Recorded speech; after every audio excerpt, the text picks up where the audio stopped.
సంగారెడ్డి జిల్లా అమీన్పూర్ మండలం మైలాపూర్ తండాలో విద్యుత్ ఎంప్లాయీస్ కోఆపరేటివ్ సొసైటీలోని తమ ఫ్లాట్లు కబ్జా చేశారంటూ ఫ్లాట్ ఓనర్లు ఆందోళన చేశారు.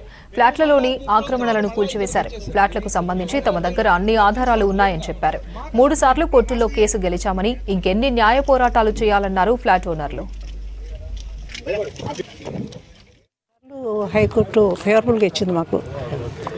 అది సీఎం గారిని నేను రిక్వెస్ట్ చేసేది ఏంటంటే మా స్థలాలు ఇలాంటి వాళ్ళకి పెద్దాళ్ళం, నేను నియరింగ్ 80, సో మాకు మా స్థలాలు మాకు ఇప్పించమని కేసీఆర్ గారిని మరీ మరీ వేడుకుంటున్నాను. అది తెలియదు సార్. हमारी मेहनत का पैसा है, अब कौन की आके बीच में आके हमारे कब्जा करें ज़मीन? हमारी मेहरबानी करके गवर्नमेंट हमारे साथ इंसाफ करके हमारे को हमारी ज़मीन हमको दिला देना. और कई लोग चले गए दुनिया से और कई लोग बिस्तरों पे है, उनके बच्चों को मालूम नहीं है, बहुत मजबूरी हालत में है कि इतनी बड़ी नौकरी करके कुछ तो एक सहारा बनता बल्कि हम ज़मीन ले लिए. अब ये ज़मीन में हमारे हाथ को नहीं आ रही. अभी जजमेंट हमारे सामने है. अब उससे पहले आके ग्राबर से आके जो है इतना गड़बड़ कर रहे हैं.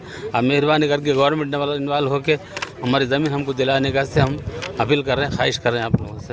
ఎట్ దట్ టైం లేటెస్ట్ 2013లో వచ్చింది మాకు జడ్జిమెంట్. అది 100% ఎలాబొరేట్గా ఇచ్చింది. దాని మీద డిస్కషనే ఉండదు. ఓన్లీ ఒక వర్డ్ రావాలంతే మౌత్లోంచి, జడ్జిలోంచి. That is the only judgement for which we are waiting very eagerly. Meanwhile all these encroachments are happening without our knowledge.